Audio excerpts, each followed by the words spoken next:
Hello friends, welcome to Jain Negi mathematics. हमने दोस्तों एक विशेष सीरीज चलाई है केवीएस पीजीटी टीजीटी मैथ्स को लेकर। दोस्तों ये इनके सिलेबस पर बेस्ड है, लेकिन ये आपको दोस्तों मदद करेगी ऑलमोस्ट सभी एग्जाम में, चाहे उत्तराखंड असिस्टेंट स्टैटिस्टिकल ऑफिसर का एग्जाम हो, चाहे आपका उत्तराखंड एलटी मैथ्स का या फिर उत्तराखंड लेक्चरर मैथमेटिक्स मेंस का।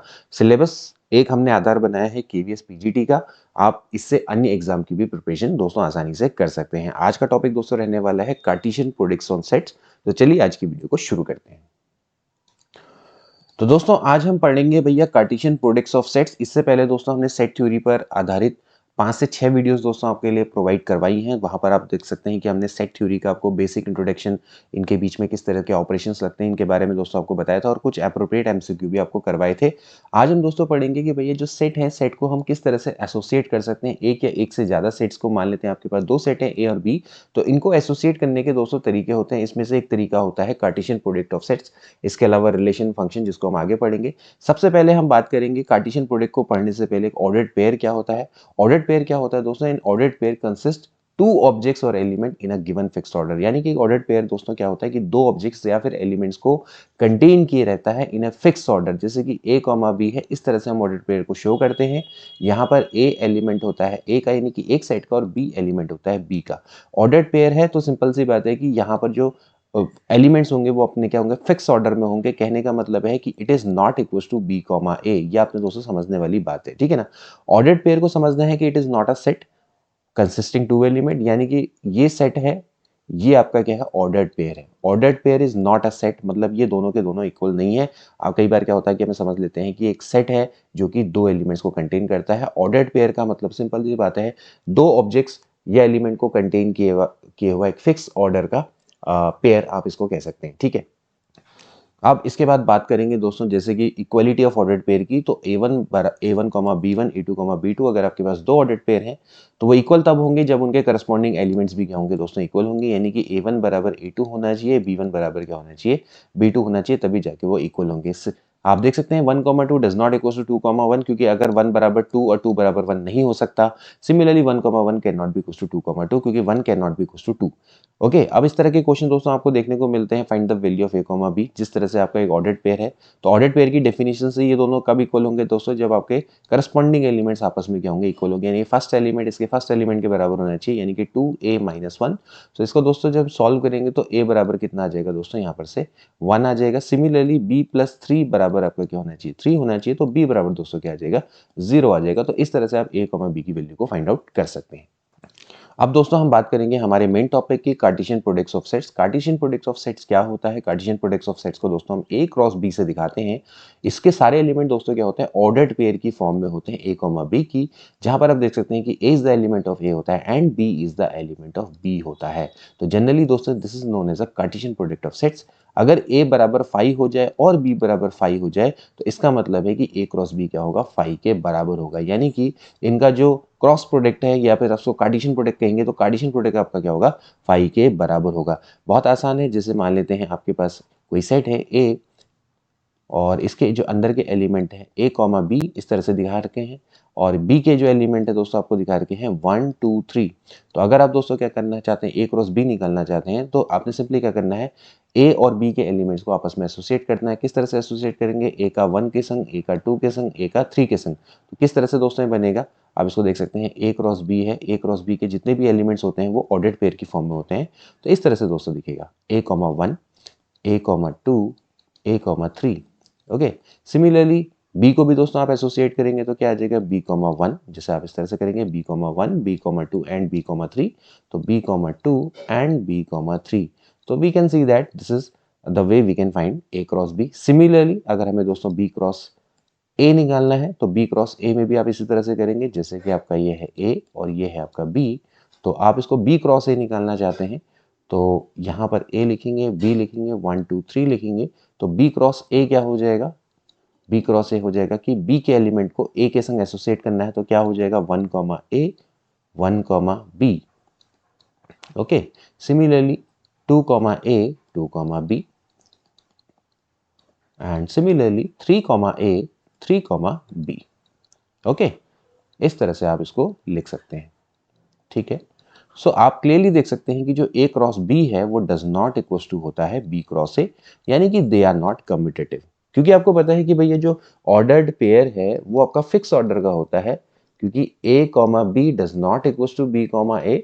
तो ऑब्वियस सी बात है कि कार्टेशियन प्रोडक्ट्स आपके अंदर के जो एलिमेंट होते हैं वो ऑर्डर्ड पेयर में होते हैं। तो ऑब्वियस सी बात है कि a comma b does not equal to क्या हो जाएगा, बी कॉमा ए के बराबर है। तो a cross b does not equal to क्या होगा, बी क्रॉस ए के बराबर होगा, ठीक है ना। अब इसी तरह से आप क्या कर सकते हैं, ए क्रॉस ए भी निकाल सकते हैं। ए क्रॉस ए का मतलब है कि ए का अपने ही एलिमेंट के संग आपने क्या करना है, एसोसिएशन करना है। जैसे कि ए कॉमा बी है, ए कॉमा बी है तो आप क्या करेंगे, इसका इसके संग, फिर इसका इसके संग, इस तरह से। तो आप क्या करेंगे, a comma B and B comma a and B comma b हो जाएगा। तो इस तरह से आप दोस्तों क्या कर सकते हैं, ए क्रॉस ए को निकाल सकते हैं। सिमिलरली अगर आपको बी क्रॉस बी निकालना है तो बी क्रॉस बी का मतलब क्या हो जाएगा, बी के एलिमेंटों का आपस में एसोसिएशन। सो बी है तो बी क्रॉस बी क्या हो जाएगा दोस्तों, इस तरह से आप इसको निकाल सकते हैं। ये हो जाएगा वन, वन का वन से, वन का टू से, वन का थ्री से। अब इसको किस तरह से निकालेंगे, ये हो जाएगा one comma one, one comma two और one comma three. Similarly two comma one, two comma two, two comma three, two comma one, two comma two and two comma three. And similarly हो जाएगा three comma one, three comma two and three comma three. इस तरह से दोस्तों आप इनको represent कर सकते हैं, ठीक है। तो ये हो गया दोस्तों आपका one comma one, one comma to, one comma three. इस तरह से आप इसको बी क्रॉस बी को निकाल सकते हैं, ठीक है। अब यहाँ पर देखिए नेक्स्ट दिया हुआ है a cross b intersection b cross a निकालना है, ठीक है ना। अब देखिए आपको ये समझने वाली बात है दोस्तों, जब आप ए क्रॉस बी और बी क्रॉस ए को जब आपने चेक किया तो ए क्रॉस बी और बी क्रॉस ए में एक भी एलिमेंट कॉमन नहीं आएगा। क्यों? क्योंकि ए और बी में कोई भी एलिमेंट कॉमन नहीं है। आप यहाँ पर देख सकते हैं कि जो ए के एलिमेंट है वो ए कॉमा बी है, जबकि बी के एलिमेंट है वन टू थ्री, इनमें कोई भी एलिमेंट कॉमन नहीं है। तो ऑब्वियस सी बात है कि इन दोनों के क्रॉस प्रोडक्ट में भी कोई भी एलिमेंट कॉमन नहीं आने वाला है। तो ऑब्वियसली बात है कि इसकी वैल्यू क्या हो जाएगी, 5 हो जाएगी। यू कैन चेक इट, मतलब आप उसको बना के भी देख सकते हैं। ए क्रॉस बी और बी क्रॉस से हमने निकाला था। तो ऑब्वियस सी बात है कि भाई जैसा हमें पता है कि भाई a comma b does not equal to b comma a होता है। तो ऑब्वियस सी बात है कि यहाँ से जब ए कॉमा वन, ए कॉमा टू, ए कॉमा थ्री निकालेंगे तो ये वन कॉमा ए, टू कॉमा ए और थ्री कॉमा ए के बराबर नहीं हो सकता। तो यहाँ से ए क्रॉस बी के जो सारे एलिमेंट्स है वो डिफरेंट होंगे, बी क्रॉस ए के भी सारे एलिमेंट डिफरेंट होंगे, क्योंकि इनमें कोई भी एलिमेंट कॉमन नहीं है। तो इसलिए सीधी सीधी बात है, इसको आप एग्जाम में देखते ही इसका आंसर आप 5 लिख देंगे। इसके बाद बात आती है दोस्तों एक और क्वेश्चन की। भाई ए बराबर आपको दिया हुआ है 1 2 3 एंड बी बराबर आपको दिया हुआ है 2,4। तो आपको क्या करना है, ए क्रॉस बी को निकालना है और उसको ग्राफिकली शो करना है। तो दोस्तों आप जानते हैं कि ए क्रॉस बी के जो एलिमेंट्स होते हैं वो ऑर्डर्ड पेयर से शो किए जाते हैं। तो इसको हम कार्टेशियन कोऑर्डिनेट सिस्टम की मदद से एक्स वाई प्लेन में रिप्रेजेंट कर सकते हैं। तो आप जानते हैं भाई क्या बनेगा, ये बनेगा 1,2, 1,4, इस तरह से 2,2, 2,4, ऐसे ही क्या बनेगा 3,2 एंड 3, दोस्तों ये बन जाएगा 4। नाउ अब आपके करना क्या है आपको दोस्तों, एक्स एक्सेस है, वाई एक्सेस है। Now this is 1 2 3 4 and this will be again 1 2 3 4। आप दोस्तों इसको क्या कर सकते हैं, रिप्रेजेंट कर सकते हैं। यहाँ पर से 1,2 है तो ये वाला पॉइंट हो जाएगा, 1,4 है तो ये वाला पॉइंट हो जाएगा, 2,2 है, you can see that this is, and this is 2,4 and this is 3,2 and 3,4। इस तरह से दोस्तों आप इसको ग्राफिकली रिप्रेजेंट कर सकते हैं। ओके, नाउ अब सबसे कुछ इंपॉर्टेंट नोट है यहाँ पर बात करते हैं दोस्तों। आप जब मैं ए क्रॉस बी जब मैंने दोस्तों निकाला तो आपने देखा होगा कि भैया जो नंबर ऑफ एलिमेंट हैं, तो आप इसको फिर से देखें, जैसे 1,2, 1,4, 2,2 एंड 2,4, 3,2 एंड 3,4 दोस्तों आपके एलिमेंट आए। तो कुल मिला के दोस्तों 1 2 3 4 5 6, यानी कि number of element in A cross B दोस्तों आपके क्या है, 6 आए हैं, which is actually equal to 3 into 2, which is number of element in A into number of element in B. आप सिंपली देख सकते हैं। So the number of element in A cross B क्या होता है, number of element in A into number of element in B के बराबर होता है। इफ ए और बी में से कोई भी इनफाइनाइट है तो the number of element in A cross B भी क्या हो जाएगा दोस्तों, इनफाइनाइट हो जाएगा। अगर ए और बी में कोई भी इनफाइनाइट सेट है तो ऑफकोर्स ए क्रॉस बी भी क्या होगा, एक इनफाइनाइट सेट होगा। तो उसमें भी जो नंबर ऑफ एलिमेंट है वो भी क्या होंगे, इनफाइनाइट होंगे। ओके, इसी तरह से दोस्तों अगर ए क्रॉस बी बराबर अगर 5 आता है, इसका मतलब है आइदर ए बराबर 5 होगा या फिर बी बराबर फाई होगा या दोनों भी फाई हो सकते हैं, ठीक है। और सेम थिंग रिवर्स में भी चलती है कि अगर ए बराबर फाई है, बी बराबर फाई है, तो ए क्रॉस बी भी आपका क्या होगा, फाई होगा, यानी कि number of element in A cross B दोस्तों क्या हो जाएगा, 0 हो जाएगा, क्योंकि फाई का मतलब क्या होता है, एम्प्टी सेट। एम्प्टी का मतलब कोई भी एलिमेंट उसके अंदर नहीं होगा।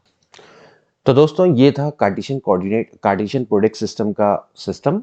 तो आई होप कि आपको क्लास पसंद आई होगी और आपको ये अपने लिए उपयोगी लगी होगी। तो अपने दोस्तों के बीच में जरूर इसको शेयर करिएगा। और इसके अलावा दोस्तों हमारा एक ऑनलाइन बैच भी चलता है जो कि पेड बैच है, 6 to 7 एंड 7:15 to 8:15 दोस्तों ये हमारा बैच चलता है। यहाँ पर आपको रेगुलर क्लासेस मिलेंगी, पर डे यहाँ पर क्लासेस होती हैं, लाइव क्लासेस, संडे को ऑफ रहता है, स्टडी मटेरियल मिलता है, इसके अलावा रिकॉर्डिंग्स होती है, मॉक टेस्ट होता है, तो यहाँ पर संपूर्ण तैयारी होती है।